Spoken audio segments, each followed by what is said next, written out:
Bonjour, chers téléspectateurs. Nous sommes aujourd'hui le samedi 23 août 2025 et nous sommes heureux de vous retrouver à cette émission. Mais je profite déjà de l'occasion pour vous informer, pour vous sensibiliser qu'au-delà de l'émission Grand Angle, au-delà de mes interventions sur le droit de savoir, nous avons lancé une autre démarche, un webinaire. On en a fait un le 12 août. On projette d'en faire un le 12 septembre. Du président Pascal Lissouba n'est pas en conformité avec la loi. Mais il fait comme il se comporte comme si cela ne le touchait pas. Donc la Constitution, c'est leur volonté.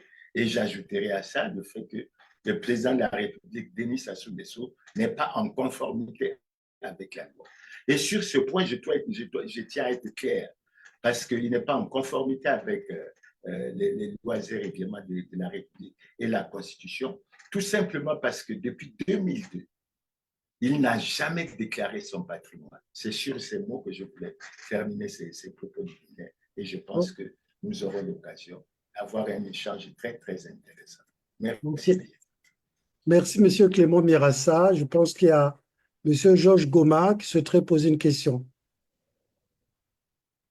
Qui la pose? Est-ce que vous m'entendez?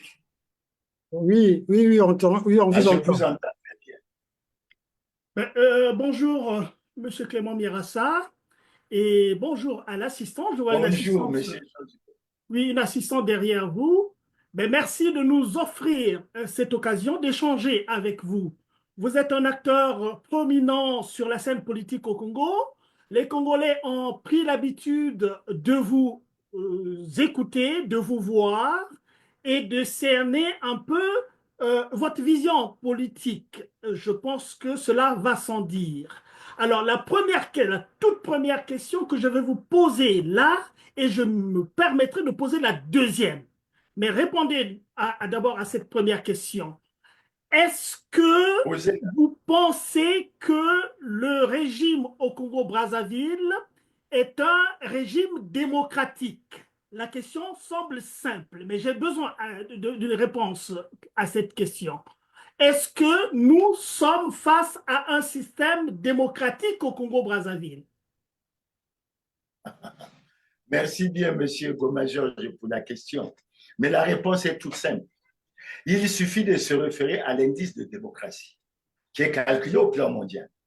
Et quand vous prenez Monsieur Mirassa, répondez-moi oui ou non. Mais je réponds à votre question. Oui, parce qu'après, la discussion viendra dans ce qui va suivre. Non, j'arrive, je réponds à votre question. Très bien, allez-y. Laissez-moi m'exprimer, parce que je suppose qu'il y a la liberté d'expression au cours de notre émission. Donc, j'étais en train de vous dire que l'indice de démocratie qui est calculé au plan mondial est clair. L'indice de démocratie du Congo actuellement est de 2,79 sur 10. Et le Congo est classé parmi les pays à régime autoritaire, c'est-à-dire une dictature. C'est quoi le webinaire? C'est une conférence en ligne où je fais un exposé et où que vous soyez, si vous êtes connecté, le lien vous sera communiqué, mais vous pourrez poser n'importe quelle question qui vous intéresse et on essaiera de vous apporter la réponse. Donc, nous projetons cette prochaine rencontre pour le vendredi 12 septembre à 18h. Nous osons espérer que vous serez très nombreux à suivre l'émission, à vous connecter et pour qu'on puisse échanger. Donc, je crois que c'est la nouvelle et à chaque fois, nous allons, d'ici le 12 septembre, vous rappeler, vous donner l'information pour que vous ne perdez pas ça de vue. Maintenant, s'agissant de l'émission d'aujourd'hui, comme vous savez, nous allons commencer par vous donner quelques informations. Et après vous avoir donné quelques informations, nous allons essayer de vous communiquer une thématique sur laquelle nous allons essayer de nous pencher aujourd'hui. S'agissant des informations, la première information sur laquelle je vais me pencher, c'est cette rumeur. Je ne sais pas si elle est fantaisiste, je ne sais pas d'où elle sort. Elle a été fortement publiée sur les réseaux sociaux où on fait apparaître, on parle de la prétendue mort de Jean-Marie Michel Moukoko en prison, ce qui a surpris tout le monde et on s'est interrogé. Nous devons rappeler que Jean-Marie Michel Moukoko est en train de purger sa 10e année à la maison d'arrêt de Brazzaville. Il ne faut pas oublier que les voix se sont élevées à travers le monde pour demander sa libération. On peut rappeler cette démarche du groupe des Nations Unies sur la détention arbitraire en novembre 2018, où on demandait carrément de la libération de Jean-Marie Michel Moukoko.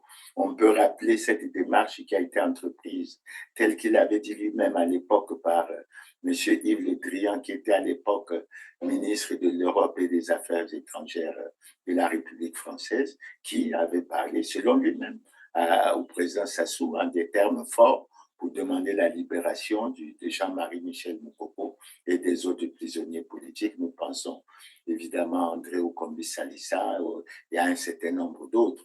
Et jusque-là, évidemment, Jean-Marie Michel Moukoko est toujours en prison. Donc, nous trouvons cette rumeur, nous ne savons pas si elle est fantaisiste, mais nous l'évoquons parce que les voix se sont élevées tant de l'intérieur qu'à l'extérieur pour demander sa libération.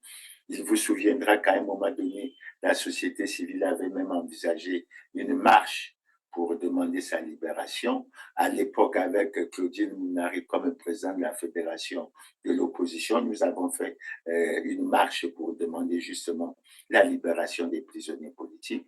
Ben, aujourd'hui, la question que nous nous posons et que nous posons aux gouvernants, puisque les gouvernants, d'après l'article 15, ont la responsabilité de la protection de chaque citoyen congolais. Que cache en réalité cette information?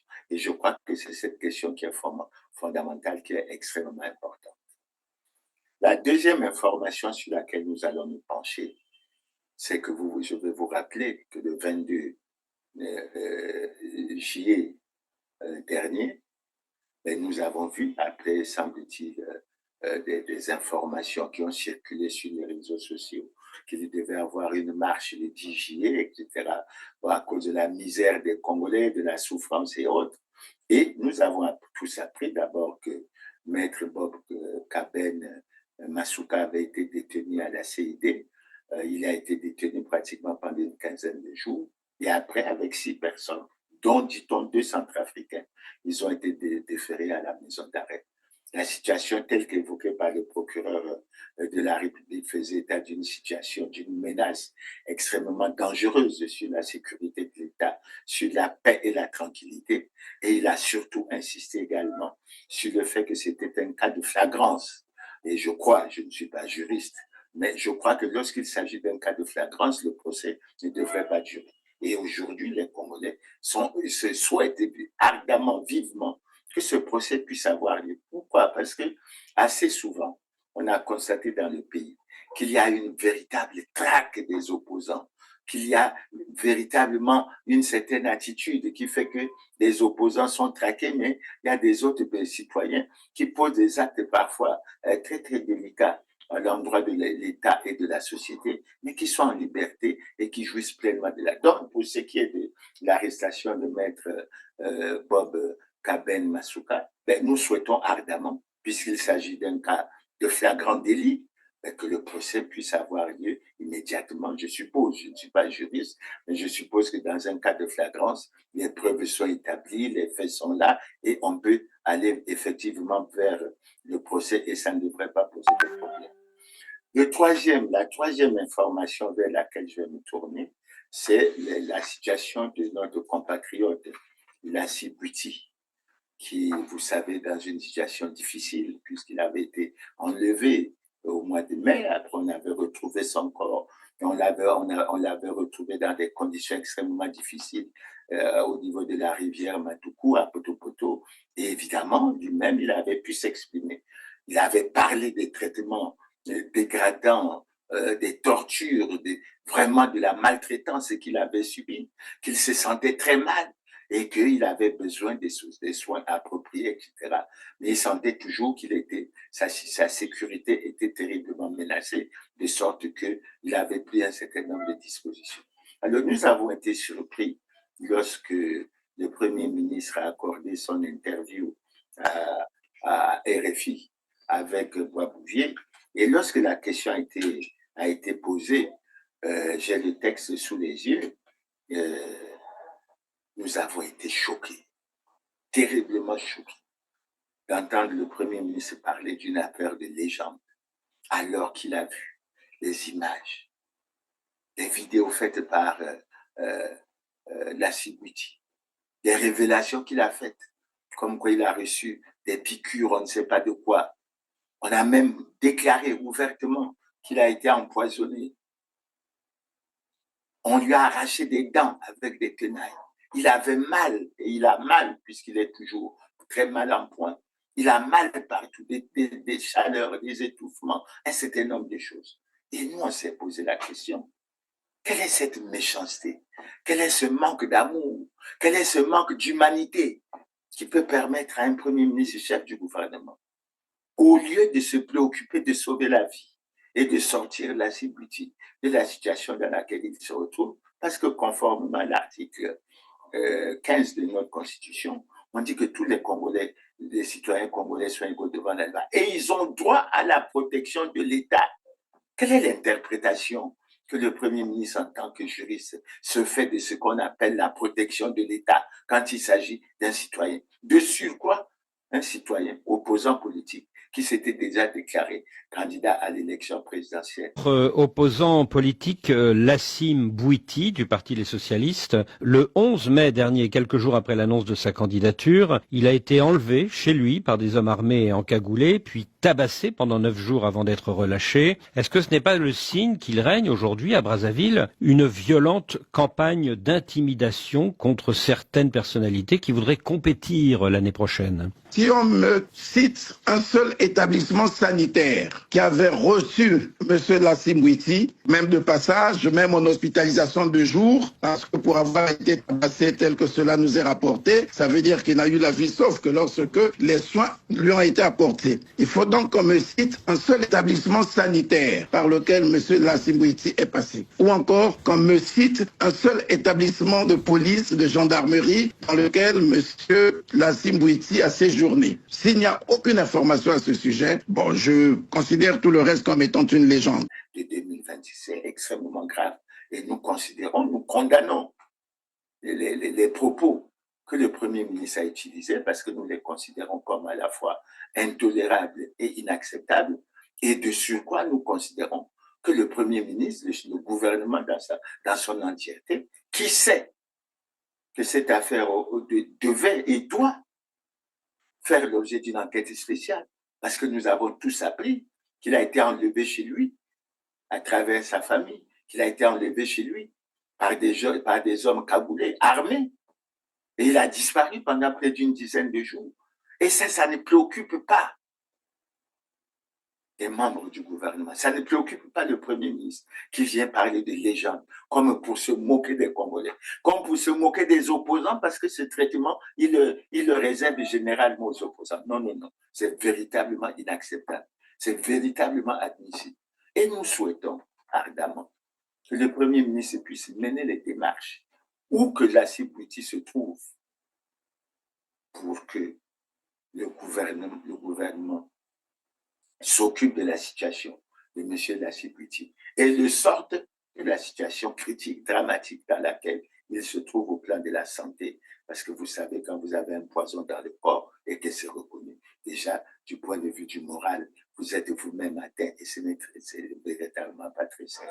Donc, nous invitons, nous souhaitons, nous exhortons le Premier ministre Colline Makosso à avoir de la retenue dans l'appréciation de ce genre dans ce genre de situation qui touche à la condition de vie, à la situation pratiquement d'existence d'un citoyen congolais, et plutôt de se battre pour que son gouvernement mène des démarches afin que, où que Lassy Bouiti se trouve, qu'on puisse se préoccuper de lui et qu'on puisse tout faire pour lui administrer les traitements adéquats. Et nous espérons que plus le temps passe, plus il est en danger, parce que la situation, semble-t-il, pourrait s'aggraver. Et c'est les dernières nouvelles que nous avons eues à travers une déclaration du Parti Les Socialistes qui a fait apparaître clairement que la situation ne s'était pas améliorée et que M. Lassy Bouiti continue à souffrir. Donc, je crois que c'est de bon augure et le Premier ministre doit se battre, à notre avis, pour régler cette situation. Maintenant, La quatrième information que nous allons essayer d'aborder, c'est celle de la candidature. Là aussi, nous faisons allusion à la déclaration du Premier ministre Anatole Koliné-Makosso. Ce n'est pas la première fois qu'il parle de la candidature du président de la République. Déjà, si mes souvenirs sont exacts, en 2023, sur un plateau de télévision français en France, il avait déclaré qu'il travaillait pour la candidature du Premier ministre. En janvier 2025, lors de la cérémonie des vœux au corps constitué congolais, le Premier ministre avait fait tout un plaidoyer pour présenter le président de la République, Denis Sassou Nguesso, comme l'homme providentiel pour le Congo. Il avait même invité, oubliant certainement que le Congo est un pays laïque, a invité les chrétiens à prier pour lui, etc. Et dans sa sortie au niveau de RFI, je ne vais pas reprendre tout ce qu'il a dit, je prends juste la fin, où il a dit je ne vous annonce pas. Il a la réquisition populaire, sous réserve de ce qu'il dira lui-même, mais jusqu'à preuve du contraire. Son peuple le réclame comme candidat, parce que son peuple estime qu'il n'a pas besoin de subir un saut dans l'inconnu. C'est extrêmement grave ce que le Premier ministre Anatole Koliné-Makosso a dit. Mars prochain, Monsieur le Premier ministre, aura lieu l'élection présidentielle. Est-ce que le chef de l'État, Denis Sassou Nguesso, qui cumule déjà plus de 40 ans de pouvoir, sera candidat à un nouveau mandat? Franklin Roosevelt vous avez déjà donné un enseignement que ce n'est pas au milieu du guet qu'on change de cheval. Ou un bon cavalier ne peut pas laisser sa cavalerie au milieu du guet. Donc pour nous qui avons encore la chance d'avoir à la tête de nos États des hommes d'une certaine expérience, qui ont connu l'Afrique dans tous ses États, en temps de guerre, en temps de crise, en temps de deuil, en temps de joie, en temps d'épreuve, pour ces gens-là qui ont traversé toutes les épreuves avec le continent, nous ne voyons pas pourquoi nous devons nous priver de leur expérience et de leur sagesse. C'est pour cette raison que nous pensons que Denis Sassou Nguesso reste justement le candidat idéal pour continuer à mener les combats dans un environnement totalement tourmenté, pour poursuivre en profondeur et en douceur les réformes que nous avons engagées. Donc vous nous annoncez qu'il sera candidat? Je ne vous annonce rien, il a la réquisition populaire, sous réserve de ce qu'il dira lui-même, mais jusqu'à preuve du contraire, son peuple le réclame comme candidat parce que son peuple estime qu'il n'a pas besoin de subir un saut dans l'inconnu, et il est hors de question pour Denis Sassou Nguesso d'être ce chevalier qui laisse le peuple au milieu du guet. Et quand est-ce qu'il confirmera cette candidature? Mais nous ne sommes pas encore en période électorale, ni de campagne électorale, ni de dépôt de candidature, donc il le fera certainement le moment venu. Mais nous n'allons pas aller dans le même sens que lui, nous allons essayer de lui donner un certain nombre d'indications.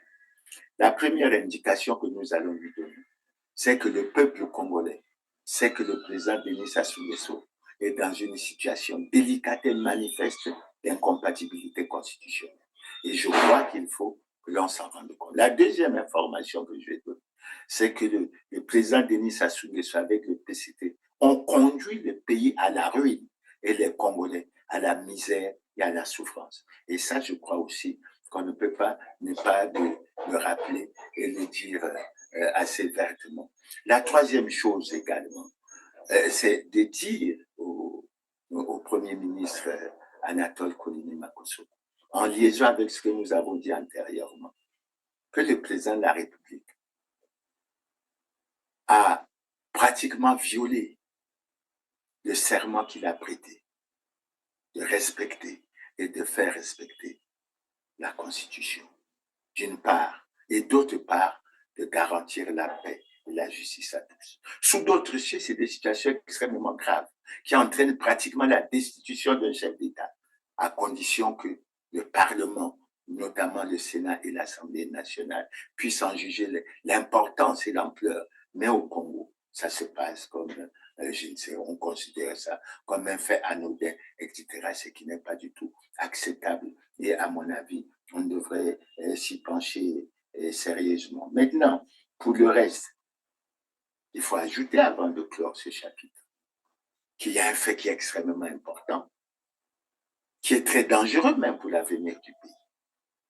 C'est la protection par les gouvernants actuels des responsables des scandales et crimes économiques et financiers qui ont plongé le pays dans la situation actuelle. Et je crois que c'est une situation qui mérite une attention toute particulière.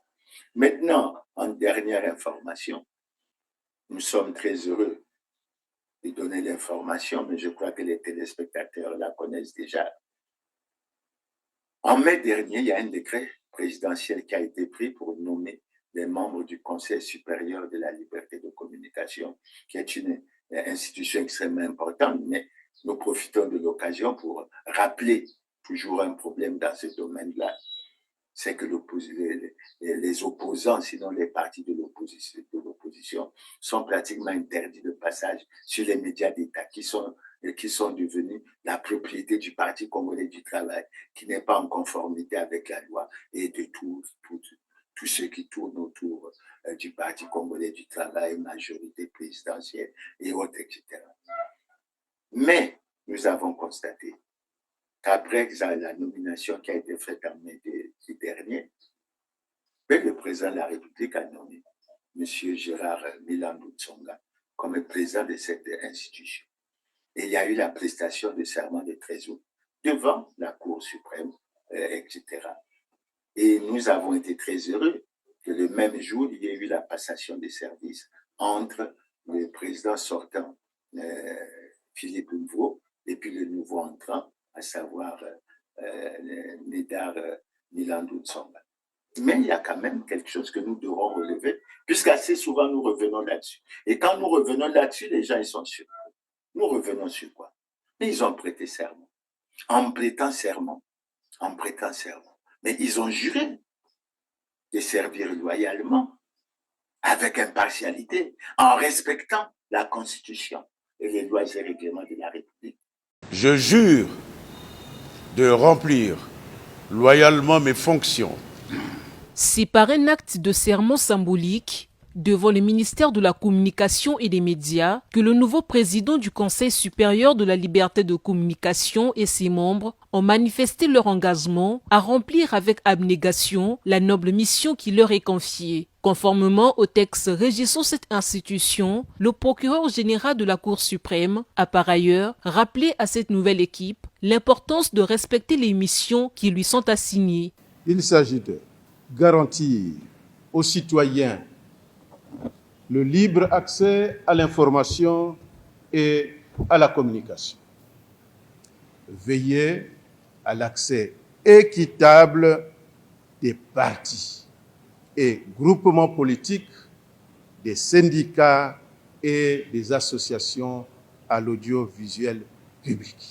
Après la prestation de serment, Médard Milandou, qui prend désormais les commandes du Conseil supérieur de la liberté de communication, a officiellement pris ses fonctions lors de la cérémonie de passation de pouvoir avec le président sortant Philippe Mvo. Ce dernier a exhorté la nouvelle équipe à redynamiser cette institution régulatrice des médias. Vous souhaite accomplir une très belle mission pour que le Conseil puisse toujours et toujours aller de l'avant, que son enseigne puisse toujours et toujours continuer à briller. Conscient des tâches qui lui incombent, Médard Milandou a promis de relever les défis afin de garantir l'accès à l'information et la liberté d'expression. Eu égard à cet immense honneur et la grande confiance ainsi témoignée, je voudrais formuler une promesse, celle d'accomplir ma mission avec détermination et l'engagement de réussir. Philippe Mvo a également légué au nouveau président les projets et dossiers en cours de traitement nécessaires au bon fonctionnement de cette institution, défenseur des droits à la communication.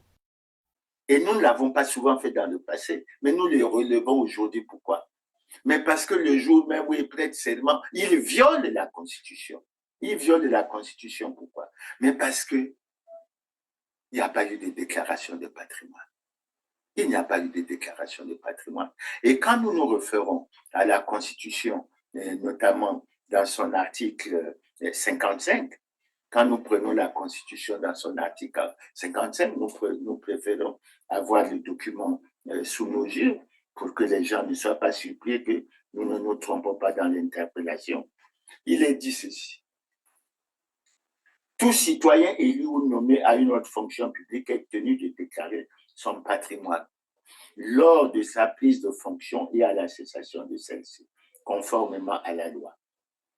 La loi détermine les conditions et les fonctions soumises à l'obligation. Eux, ils sont soumis à l'obligation de déclaration de patrimoine. Ils ne l'ont pas fait.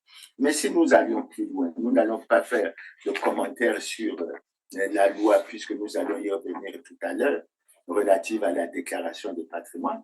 Si nous prenons la loi 15-2024 du 27 août 2024, relative justement à cet aspect de l'obligation de déclaration de patrimoine, l'article 6 a été réécrit parce qu'on a voulu tenter d'amener de la confusion là-dessus. Et tel qu'il est écrit, il est clair. Il est dit ceci. La déclaration de patrimoine est déposée auprès de la Cour suprême lors de la prise de fonction et à la cessation de celle-ci. Et nous constatons, c'est pour que prendre l'opinion nationale et internationale à témoin, nous constatons que par habitude au Congo, à travers toutes les institutions, que ce soit la présidence de la République, que ce soit l'Assemblée, que ce soit le Sénat, que ce soit toutes les autres, généralement au niveau de la prise de fonction, on ne fait pas de déclaration de patrimoine. Et cet aspect est très délicat. Pourquoi? Mais parce qu'il est lié aux aspects de bonne gouvernance. Il est lié aux aspects d'enrichissement illicite. Il est lié aux aspects de lutte contre la corruption. Et quand on évite, je dis bien, quand on évite de faire la déclaration de patrimoine, ça veut dire qu'on est en train de se tourner vers des pratiques qui ne sont pas toujours très recommandables pour la société et pour toute la communauté. Donc, c'est pour ça que je relève d'entrée des jeux. Et les amis qui ont été nommés au Conseil supérieur de la liberté de communication doivent prendre conscience dès aujourd'hui qu'ils sont en situation difficile parce qu'ils n'ont pas fait leur déclaration de patrimoine et ils sont en contradiction avec le serment qu'ils ont prêté. Après avoir fait ces commentaires, nous venons à la thématique principale. La thématique que nous avons voulu avoir aujourd'hui, elle est simple. Elle est simple. Nous avons choisi au cours de 2 ou 3 émissions, nous ne savons pas si elles seront toujours consécutives, ça sera fonction de l'actualité, d'aborder un aspect. C'est les dossiers qui dérangent et qui gênent le pouvoir de Brazzaville. Assez souvent, nous les avons évoqués de façon éparse. Et nous avons souhaité en faire une espèce de synthèse pour qu'on essaie d'avancer et que l'on voit correctement. C'est pour ça qu'en termes de premier dossier, nous allons nous pencher sur un que vous connaissez bien. C'est le changement de constitution qui a eu lieu en 2015. Et nous allons vous expliquer pourquoi nous allons nous pencher sur ce dossier. Au Congo, une coalition d'opposition annonce l'arrestation de 6 de ses cadres. La nouvelle intervient alors que de nouveaux affrontements ont opposé ce matin des groupes de jeunes aux forces de l'ordre à Brazzaville. La police est intervenue à coups de gaz lacrymogène. Ces tensions interviennent au lendemain de heurts meurtriers dans la capitale congolaise. Dernier bilan officiel, 4 morts au moins et une dizaine de blessés. La population manifeste contre le référendum de dimanche. Le scrutin devrait permettre au président Denis Sassou Nguesso de changer la constitution et de briller un 3e mandat. François Hollande lui a adressé quelques mots tout à l'heure. Il a appelé le président congolais à rassembler, respecter et apaiser. D'abord, nous tenons à rappeler que ce changement de constitution s'est fait en violation des dispositions de la constitution du 20 janvier 2002, notamment l'alinéa 3 de l'article 185, qui faisait apparaître clairement, qui pouvait apparaître clairement, mais qu'on ne pouvait, il y avait verrouillage, et que s'agissant de la limitation des mandats, il n'était pas possible que la Constitution puisse être révisée. Et nous avons vu dans les faits également, nous tenons à rappeler également, et nous l'avons souvent dit, que par rapport à l'acte constitutif de l'Union africaine, évidemment, le changement de constitution de 2015 s'est fait en violation de l'acte constitutif de l'Union africaine qui condamne et rejette tous les changements anticonstitutionnels de gouvernement.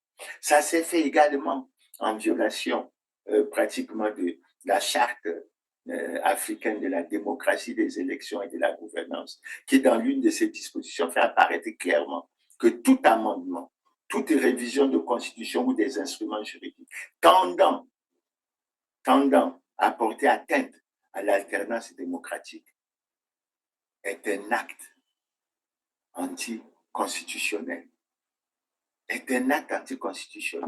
et est passible de sanctions. Et je pense qu'au niveau du Congo, on a pris conscience qu'on aurait dû être sanctionné, et ça, on peut se tourner vers la communauté internationale. Mais nous tenons à rappeler, parce qu'on avait saisi, à travers les révélations de Jean-Louis Debré, ancien président du Conseil constitutionnel de France, qu'en fait, ce qui intéressait les gouvernants, c'était la conservation coûte que coûte du pouvoir. Pourquoi nous le disons? Mais parce que Jean-Louis Debré a révélé dans son livre ce que je ne pouvais pas dire, qu'il a publié, je ne sais pas, en 2014, je crois, mais qu'il a reçu de la part des gouvernants congolais un émissaire qui était venu le voir pour essayer d'examiner avec lui comment on pouvait modifier la constitution du Congo pour permettre au président Sassou de se maintenir au pouvoir. Et lui, après avoir examiné la constitution du Congo, sa réponse a été claire. Cela n'est pas possible si on veut respecter la loi. Toute autre solution est exclue. Ça voulait dire que ce n'était pas possible. Ce n'était pas possible. Mais comme on y tenait absolument, on a trouvé une autre démarche. C'était celle de changer la constitution pour faire évoluer les institutions. Mais aujourd'hui, on a fait changer de constitution. Et on constate que les gouvernants violent dans l'impunité totale cette constitution. Évidemment, les arguments évoqués pour le changement de constitution, ils étaient très nombreux, notamment l'argument qui consistait à dire que le président Denis Sassou Nguesso était le seul à garantir la paix, la stabilité et le développement du pays, qu'il était le seul capable d'amener le Congo à l'émergence à l'horizon 2025. Nous y sommes. Est-ce que nous sommes émergents? On peut évaluer. On a dit beaucoup de choses. Mais comment comprendre que 10 ans après, on n'en fait pas l'évaluation? 10 ans après le changement de constitution, il semble qu'on n'est pas pressé et on ne veut pas du tout en faire l'évaluation. Mais il faut faire l'évaluation parce qu'il faut vous rappeler que ce changement de constitution s'est déroulé au Congo, mais dans des conditions extrêmement dramatiques. Il y a eu beaucoup de victimes, il y a eu beaucoup de dégâts. Et on ne peut pas ne pas s'arrêter pour évaluer et se rendre compte si l'argumentation qui avait été développée pour justifier, semble-t-il, cette démarche tient toujours le coup. L'opposition du Congo-Brazzaville appelle une nouvelle fois le président Sassou Nguesso à ne pas toucher à la Constitution. Les opposants rassemblés au sein d'un front pour le respect de l'ordre constitutionnel et l'alternance démocratique se sont réunis hier à Pointe-Noire, la capitale économique du pays. Un lieu symbolique puisque c'est là que le 26 avril dernier, le fils du président et les associations qu'il parraine avaient appelé à l'émergence d'une nouvelle république. Pas question pour l'opposition qui a à nouveau appelé le chef de l'État à quitter le pouvoir en 2016 sans toucher à un seul article de la Constitution. Loïcia Martial. C'est par l'hymne national, la congolaise, que les leaders de l'opposition et leurs militants ont bouclé leur meeting à la place de la République de Pointe-Noire. Le coin bien quadrillé par la police n'a pas pu contenir la foule. Ceux qui ont pris la parole, Guy Romain Kimfoussia, Clément Mirassa, Pascal Tsati-Mabiala et Paul-Marie Mpouélé, ont dit non au changement de la Constitution et au référendum. Ils ont réclamé plutôt une gouvernance électorale pour un scrutin présidentiel apaisé en 2016. Jean Gwabi et bien d'autres opposants ont eu le même langage. Et nous avons prouvé qu'il y a des problèmes de gouvernance électorale qu'il faut régler avant quoi que ce soit. Voir que le peuple se mobilise pour dire non au changement de la Constitution, je partage entièrement ça parce que, comme on l'a dit ici, 32 ans de pouvoir, ça suffit. Je suis déjà très sensible au fait que le peuple a été mobilisé. Malgré tout ce qui a été fait pour démoraliser les gens, pour que les gens ne viennent pas assister au meeting, il y a eu beaucoup de gens qui sont venus et c'est vraiment une dynamique qui prouve que les gens ont dépassé la peur. Le meeting de l'opposition n'a pu se tenir qu'après moult réunions et explications entre les opposants et les autorités policières et administratives de la ville océane. Loïcia Martial, Pointe-Noire, RFI. À notre avis, non. À notre avis, non. Mais nous n'allons pas beaucoup épiloguer là-dessus. Nous allons juste nous référer à la déclaration du président guinéen Mamadi Doumbouya parce que la Guinée également a connu un changement de constitution. Le président Alpha Condé avait pu obtenir, tout mettre en œuvre pour obtenir un 3e mandat.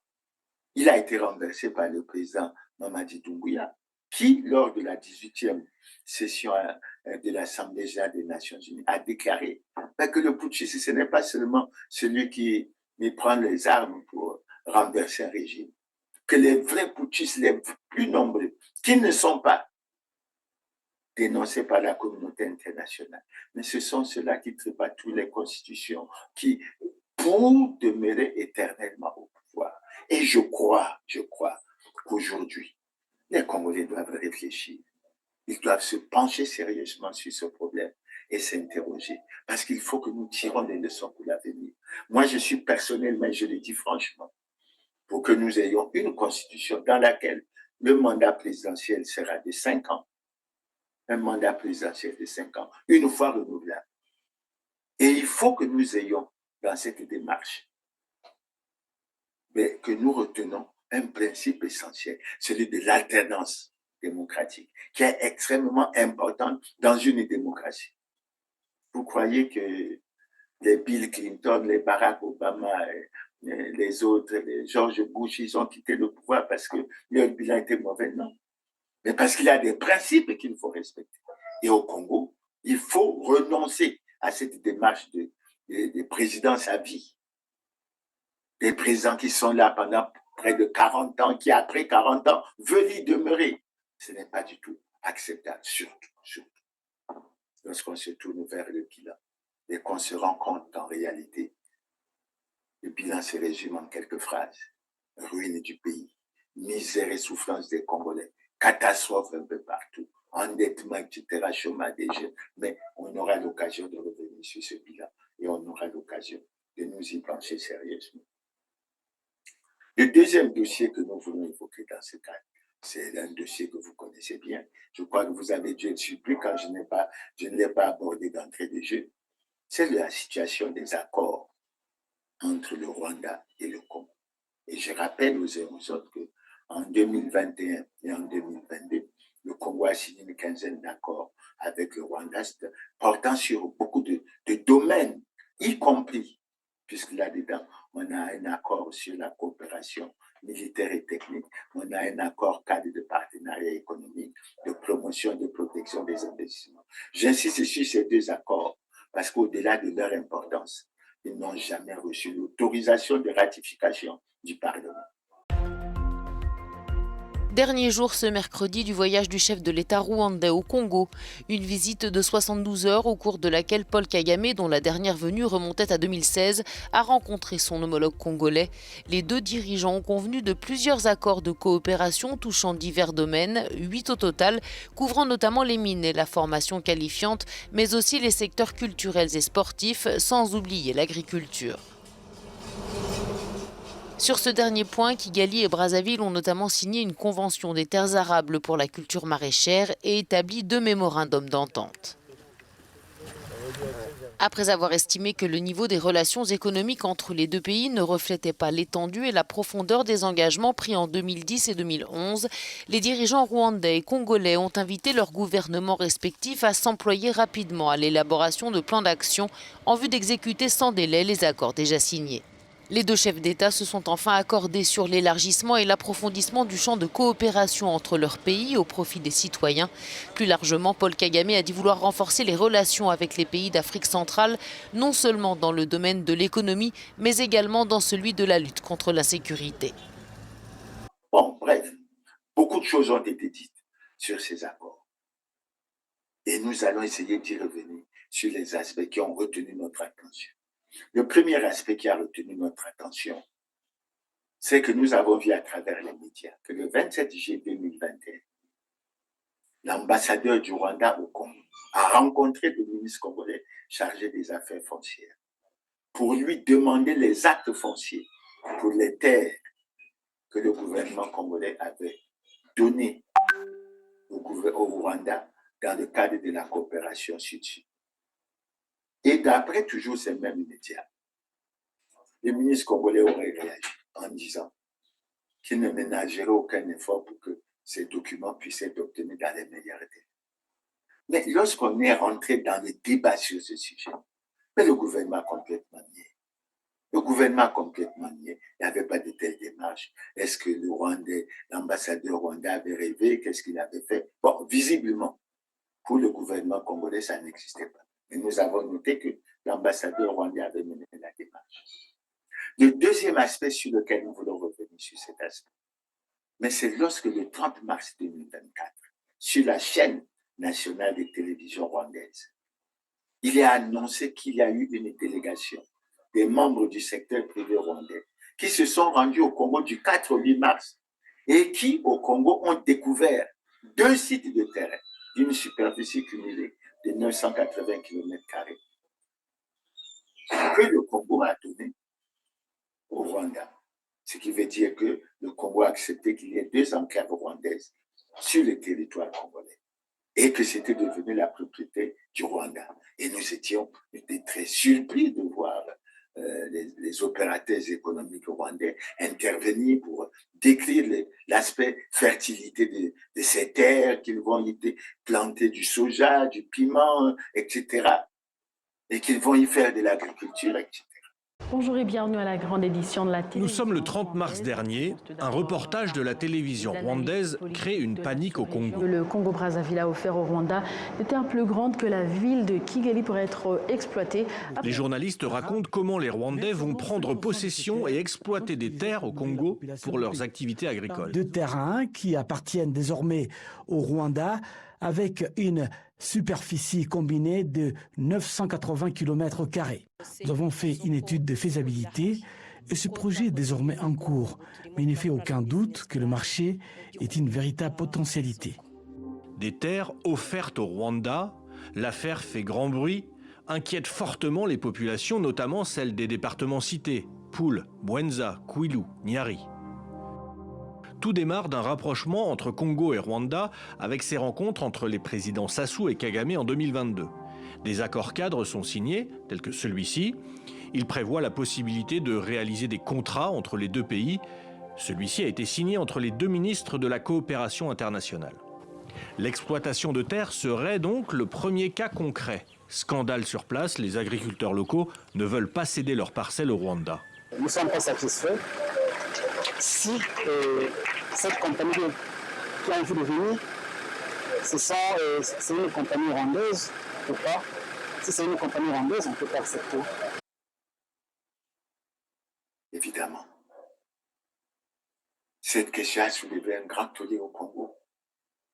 Et les gouvernants sont venus pour dire que c'était faux. En disant que c'était faux, en fait, ils sont tombés dans le piège. Ils nous ont entraînés dans une question qui est simple. Qui ment du Congo et du Rwanda? Nécessairement, il y a un qui ment. Et nous avons conclu en disant qu'une coopération basée sur le mensonge ne peut nous amener nulle part et qu'il fallait tout mettre en œuvre pour l'interrompre. Et je crois que les Congolais ont tenu compte d'une autre dimension. C'était que les gouvernants avaient pris la décision d'utiliser nos terres, de faire utiliser nos terres par les Rwandais pour qu'ils obtiennent, qu'ils se procurent les moyens financiers pour continuer la guerre à l'est de la République démocratique du Congo et pour continuer à perpétrer les massacres. Il y a d'autres aspects sur lesquels nous n'y reviendrons pas. Et les Congolais, à travers le monde entier, tant de l'intérieur que de l'extérieur, se sont levés, se sont mobilisés. Et ils ont lancé haut et fort des cris en disant non à la vente de nos terres, non à la cession de nos terres sous quelque forme que ce soit au Rwanda, oui à l'annulation pure et simple de ces accords. Évidemment, le ministre de Thierry Mongala a voulu introduire un peu la confusion lorsqu'il a fait son émission, la quinzaine du gouvernement le 5 juin, en disant que ce dossier était clos. Il n'est pas clos. Il n'est pas clos. Il faut que les Congolais aient l'assurance que tous les accords signés entre le Congo et le Rwanda ont été annulés. C'est ça leur préoccupation aujourd'hui. Ce n'est pas seulement les fameuses autorisations express ou provisoires. Non, il ne s'agit pas de ça. Parce que quand on parle de 980 km², il ne s'agit pas de ça. Ça veut même ressortir quoi? Ça fait ressortir qu'il y avait un agenda caché dans ce type de relation et qui n'est pas bon au niveau de notre État ou avec ce que nous voulons faire pour sauvegarder notre souveraineté. Et nous en arrivons là. Mais ce dossier doit être clos. Et nous savons que les gouvernants ont du mal à aller vers l'annulation totale de tous ces accords. Mais nous invitons les Congolais à être toujours debout pour que ce problème puisse être résolu et que nous ne laissons pas nos enfants, nos petits-enfants, nos arrière-petits-enfants dans des situations extrêmement difficiles qui ont été connues sous d'autres cieux. Et ça, ce ne serait pas du tout acceptable, ça ne serait pas tolérable. Donc voilà déjà. Maintenant, le troisième point que nous allons aborder, sur lequel je reviens souvent, c'est celui de l'obligation de déclaration de patrimoine. Pourquoi? Que ce soit la Constitution du 20 janvier 2002, que ce soit la Constitution du 25 octobre 2015, il y a une disposition qui dit clairement que tout citoyen élu ou nommé à une autre fonction publique est tenu de déclarer son patrimoine lors de la prise de fonction et à la cessation de celle-ci. Et dans la Constitution de 2002, on était même plus rigoureux parce qu'il avait été dit que la non-observation de cette disposition entraîne la déchéance de la fonction. Malheureusement, comme nous ne sommes pas vigilants, cela n'a pas été appliqué. Maintenant, pour parler du patrimoine, je vais essayer de faire référence à ce que le Premier ministre Anatole Koliné-Makosso a dit dans son programme d'action gouvernementale, à savoir que c'est une disposition constitutionnelle. Ensuite, que plus qu'un devoir de transparence, il s'agit d'une preuve de bonne gouvernance, de lutte contre l'enrichissement illicite et de lutte contre la corruption. Vous voyez l'importance de cet aspect. Maintenant, les gens ils sont choqués quand je dis parfois. Ils considèrent même pour un manque de respect. Quand je dis que le président de la République n'a pas déclaré son patrimoine, ce n'est pas un manque de respect, c'est un constat qui est fait. Et la preuve est extrêmement importante en matière de droit. Et je vais essayer d'expliquer comment ça s'est passé. Il faut que les Congolais sachent que dans la Constitution du 15 mars 1992, il y avait une disposition qui prévoyait la déclaration de patrimoine par certaines personnalités qui devaient déposer leur déclaration de patrimoine à la Cour constitutionnelle. Bon, vous savez ce qui s'est passé à partir du 5 juin. Et à partir de là, qu'est-ce qu'il y a eu? Il y a eu le retour du Parti congolais du travail au pouvoir dans les conditions que vous connaissez. Nous n'allons pas y revenir. Mais surtout, il y a eu l'abrogation de la Constitution du 15 mars 1992 et l'adoption d'un acte fondamental. Bon, dans l'acte fondamental, l'aspect de la déclaration de patrimoine n'apparaît pas. Mais lorsqu'on va aux élections générales et que l'on adopte finalement la Constitution du 20 janvier 2002, on fait réapparaître la notion de déclaration de patrimoine.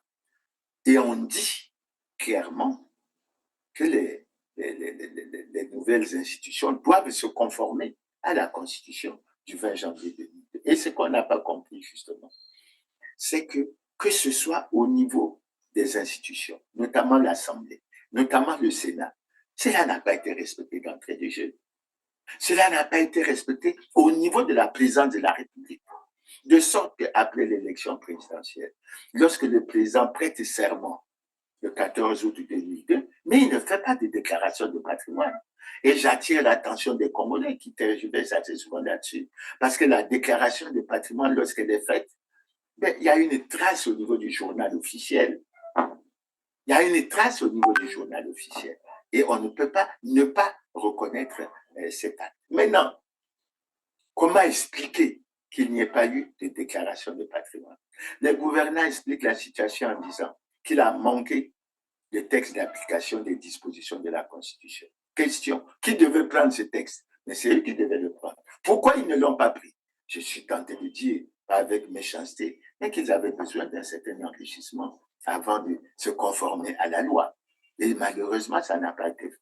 Donc, le prétexte fallacieux qui était pris, c'était qu'il n'y avait pas de texte d'application.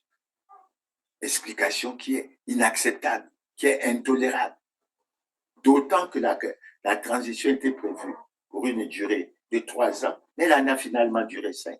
Et on devait prendre en priorité les dispositions qui devaient permettre aux nouvelles institutions d'être installées convenablement, conformément aux lois et règlements de la République. Et on est resté comme ça pendant de nombreuses années. Il y avait des nominations au gouvernement, etc. Et le problème a rebondi à quel moment? Il faut que les Congolais le sachent. Le problème a rebondi en 2017, lorsque nous constatons, lorsque les gouvernants plutôt constatent que le pays est en crise, parce que des Congolais avaient déjà constaté que le Congo était rentré en crise dès 2012. Et le gouvernement annonce que la crise est due à la situation, à la baisse drastique des prix du pétrole, etc., etc. Et ils ont pensé dans un premier temps qu'ils pouvaient faire un ajustement interne. Ils n'en ont pas été capables. Alors, avec l'appui de la CEMAC, ils ont décidé d'aller et se tourner vers le Fonds monétaire. Et l'une des exigences du Fonds monétaire, c'était justement qu'au niveau des aspects de bonne gouvernance, que l'aspect de la déclaration de patrimoine soit pris comme acte fort au niveau de notre volonté politique de lutter contre la corruption. C'est comme ça que finalement, le texte d'application qui s'est traduit par la loi numéro 4/2019 du 7 février de 2019 relative à l'obligation de déclaration de patrimoine, la loi a été adoptée, je dis bien en février 2019, alors que nous devions appliquer cette disposition depuis août 2002. Donc, c'est pratiquement 17 ans après.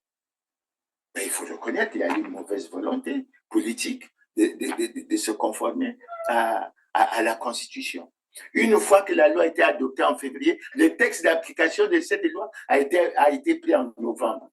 Vous voyez bien qu'on traînait le pas. Et il a fallu attendre l'élection de 2021. Et lorsqu'on fait l'élection de 2021, au moment où le président de la République prête serment, mais il ne fait pas de déclaration de patrimoine. Prétexte, il n'y a pas de texte d'application. Mais le texte d'application qui a été pris en 2019 devait déjà jouer pour l'élection, sinon la prestation des serments de 2021. Et finalement, c'est lorsque Anatole Koliné-Makosso prend ses fonctions et qu'il déclare que c'est une disposition constitutionnelle, qu'il y a un déclic. Malheureusement, cette expérience de déclic s'est faite en violation de la loi, des lois et règlements de la République, notamment la Constitution, parce que l'article 6 de ce décret, de cette loi, disait que la déclaration se faisait 3 mois après la prise de fonction. Non, ce n'est pas ce que dit la Constitution. La Constitution dit c'est lors de la prise de fonction. Et ça n'a pas été fait. De sorte que Clément Mirassa, qui a suivi cette situation, a introduit un recours à la Cour constitutionnelle. La Cour constitutionnelle lui a donné raison. Et finalement, après cette décision prise par la Cour constitutionnelle, le gouvernement a fait adopter par le Parlement. Enfin, la loi a été promulguée par le président de la République. La loi 15/2020 du 27 mai 2024 qui modifie l'article 6 pour permettre de préciser dans le nouvel article 2 et 6 que la déclaration de patrimoine est déposée auprès de la Cour suprême lors de la prise de fonction et à la cessation de celle-ci. Donc, quand nous disons que le président de la République n'a jamais déclaré de patrimoine en 2002, en 2009, en 2016 et en 2021, mais c'est en tenant compte de tout cela. Il y a des gens qui me posent des questions pour dire est-ce qu'au niveau du président de la République, on peut rattraper ça? Et je ne sais pas, ils ont le droit. La déclaration de patrimoine doit être faite lors de la prise de fonction. Mais la prochaine prise de fonction, ça sera en 2026. Pour toutes les autres, je ne sais pas comment on peut rattraper ça. C'est une situation pratiquement délicate, etc. Maintenant, quand nous prenons la loi relative à la déclaration de patrimoine, c'est ça qui est plus grave, qui montre que les institutions ne fonctionnent pas. Parce que quand nous prenons l'article 12 de cette loi numéro 4/2019 du 7 février 2019, qui fait l'obligation de déclaration de patrimoine, l'article 12 dit ceci. Tout citoyen élu ou nommé à une autre fonction publique visés à l'article 5, etc., n'ayant pas fait de déclaration de patrimoine ou ayant fait une fausse déclaration de patrimoine ou dissimulé tout ou partie de son patrimoine au moment de la déclaration initiale ou de la cessation de fonction, est puni d'une amende pouvant atteindre le quart de la valeur du patrimoine dissimulé. Mais lorsqu'on constate qu'il n'y a pas de déclaration de patrimoine, posons-nous la question, pourquoi il n'y a pas de sanction? Pourquoi ce laxisme? Pourquoi cette impunité? Dans un contexte où la situation financière nous fait obligation et exige de nous que nous recherchons toutes les niches qui peuvent nous permettre de mobiliser des rentrées financières. Parce que nous avons tellement de problèmes à résoudre. Et essayez de faire le calcul. Et voyez le nombre de tous ceux qui devaient faire des déclarations de patrimoine qui ne les ont pas faites. Pourquoi ils ne sont pas sanctionnés?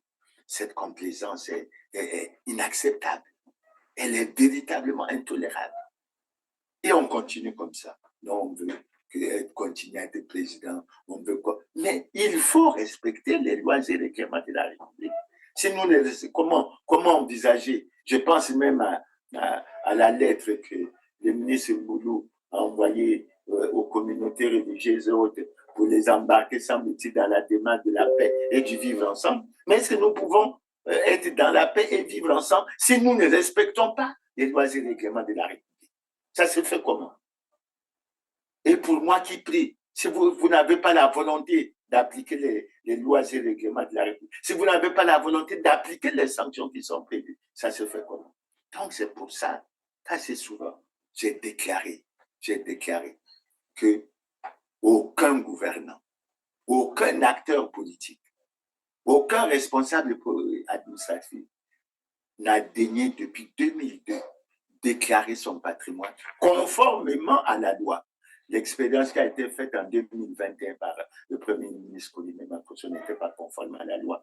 Et si je me repose sur ce que le Premier ministre Colline Makosso lui-même a fait, il est rentré au gouvernement, je crois, dès l'année 2011 comme ministre de la Jeunesse, je crois.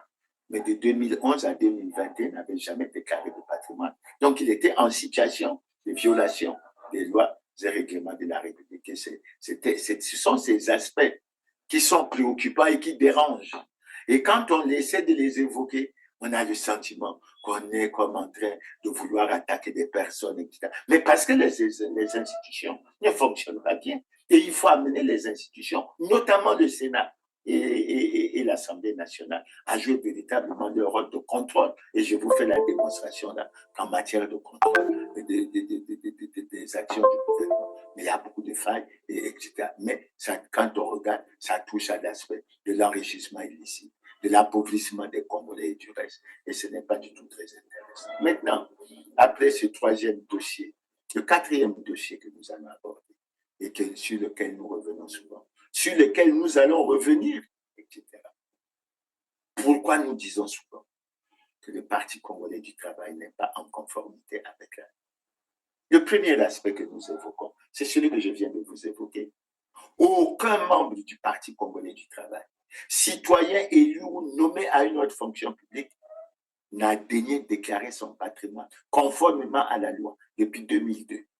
Et lorsque certains ont cessé leur fonction, ils n'ont même pas fait de déclaration. Est-ce que c'est normal? Est-ce que c'est normal? Je dis non. Le deuxième aspect que je vais aborder, il est relatif à leur congrès de 2019. À ce congrès, qu'est-ce que nous avons relevé de très fort?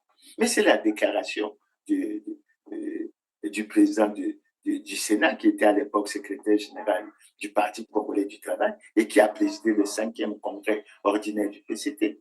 La déclaration qu'il avait faite, c'est quoi? Les 2588 congressistes ont décidé unanimement de reconduire M. Denis Sassou Nguesso comme président du Parti congolais du travail, c'est-à-dire en fait président du Parti congolais du travail, en violation flagrante de l'alinéa 2 de l'article 80 de la Constitution. Les travaux du 5e congrès ordinaire du parti au pouvoir ont été lancés ce vendredi 27 décembre 2019 à Kintélé en présence des délégués venus des 12 départements du pays ainsi que ceux venus de la France. Ce congrès, selon les responsables, vise à raffermir les idéaux et les valeurs du parti au pouvoir dans la discipline et la cohésion. Chers camarades, L'ambition que nous avons pour notre parti nous interpelle sur le traitement qu'il convient de réserver à l'épineuse question de ses ressources financières. Il nous faut, dans notre réflexion sur l'avenir, mettre en exergue la nécessité d'une autonomie financière du Parti congolais du travail. Les dirigeants du PCT vont aussi profiter de l'opportunité de ce congrès afin de tirer les leçons du passé et envisager de nouvelles perspectives allant dans le sens du développement économique et social du pays. Le congrès dit du cinquantenaire se tient pour célébrer les 50 ans d'existence du parti. Avoir développé une si forte capacité de résilience, on peut vraiment se permettre de parler aujourd'hui de la consécration. Oui, c'est un parti qui entre dans la voie de la sagesse, un parti qui a tout connu dans le pays, un parti qui a l'expérience, l'expertise, la compétence et les ressorts nécessaires pour conduire le peuple congolais vers les cimes rêvées de l'émergence. De nouvelles instances dirigeantes seront mises en place d'ici la fin du 5e congrès ordinaire ce 30 décembre 2019. Le Parti congolais du travail demeure à ce jour le parti politique le plus ancien et le plus représentatif au Parlement, avec 95 députés et 51 sénateurs. Qui dit clairement que le mandat du président de la République est incompatible avec toutes les responsabilités au sein d'un parti politique. Et là, je vous montre clairement que le président de la République est président du Parti congolais du travail. N'est-ce pas une violation? N'est-ce pas ça la violation de la loi? Mais au-delà de ça, quand nous prenons la loi 20-2017 relative au parti, mais nous tombons sur l'article 26 qui dit quoi? Tous les partis ont le devoir de se conformer à la Constitution. Et avec ce que je viens de vous dire, en reconduisant ou en faisant du président Denis Sassou Nguesso président du Parti congolais du travail, le Parti congolais du travail a violé les lois et règlements de la République. Alors, la Constitution, c'est l'acte juridique suprême d'un État. C'est clairement le texte suprême qui se trouve tout en haut de la hiérarchie des normes. Et d'ailleurs, l'ensemble des règles d'un État doivent lui être conformes. Que contient donc la Constitution ? Dans une constitution, on trouve principalement deux types de règles. On trouve tout d'abord les règles qui déterminent la forme de l'État, qui déterminent l'organisation des pouvoirs publics, qui déterminent les conditions d'exercice du pouvoir. Concrètement, la Constitution prévoit ainsi l'organisation politique, en quelque sorte, du pays. Elle précise aussi quel est le rôle et les missions de chacun des organes d'un État. Par exemple, c'est la Constitution qui précise que la France est une république laïque, indivisible, etc., qu'elle est dirigée par un président de la République élu pour 5 ans au suffrage universel direct. C'est aussi la Constitution qui indique que la loi est adoptée par le Parlement selon telle procédure. La Constitution nous informe de quoi est composé le Parlement, en l'occurrence de l'Assemblée nationale et du Sénat. Elle précise par exemple comment sont élus les députés et les sénateurs. Elle parle également des pouvoirs du Parlement, du Premier ministre, etc. En bref, la Constitution fixe les règles d'organisation du pouvoir dans un État. C'est donc le premier type de règles que l'on peut trouver dans une Constitution. Ensuite, le deuxième type de règles que l'on trouve dans une Constitution, ce sont les règles relatives à la protection des droits fondamentaux des individus. En France, c'est la Constitution du 4 octobre 1958 qui fixe les règles d'exercice du pouvoir sous la Ve République. Alors, cette Constitution de 1958 comporte un préambule, une sorte d'introduction, et 89 articles. Dans ces articles, on trouve toutes les règles sur l'organisation et le fonctionnement des pouvoirs publics. Les pouvoirs publics, qui c'est le président de la République, le Premier ministre, le Parlement, etc., le gouvernement, etc.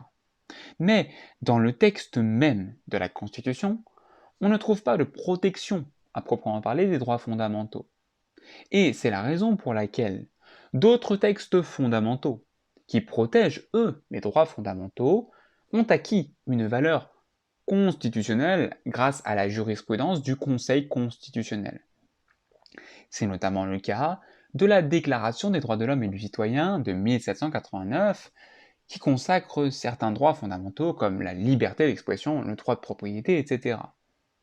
C'est aussi le cas du préambule de la Constitution de 1946, qui a été intégré par le Conseil constitutionnel, le bloc de constitutionnalité, et donc ce préambule de 46, de la Constitution de 46, eh bien, consacre certains droits sociaux, comme par exemple le droit de grève.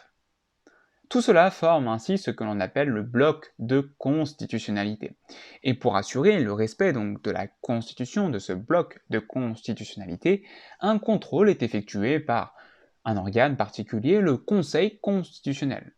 Et ce contrôle est appelé donc assez facilement, assez simplement, le contrôle de constitutionnalité.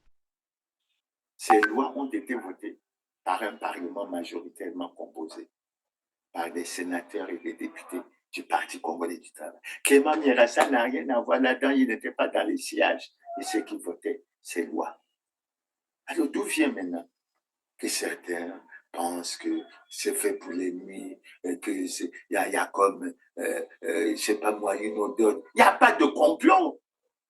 Mais vous adoptez les textes pour que vous les respectez, que vous les mettez tout en œuvre pour les appliquer. Mais là où le bas blesse, c'est quoi? Et là, j'interpelle le ministre de l'Intérieur. C'est l'article 31 de cette même loi sur les partis qui dit quoi? En cas de violation des lois en vigueur par tout parti ou groupement politique ou de trouble à l'ordre public, le ministre chargé de l'administration du territoire suspend le parti concerné et procède à la fermeture de ses bureaux, de ses locaux.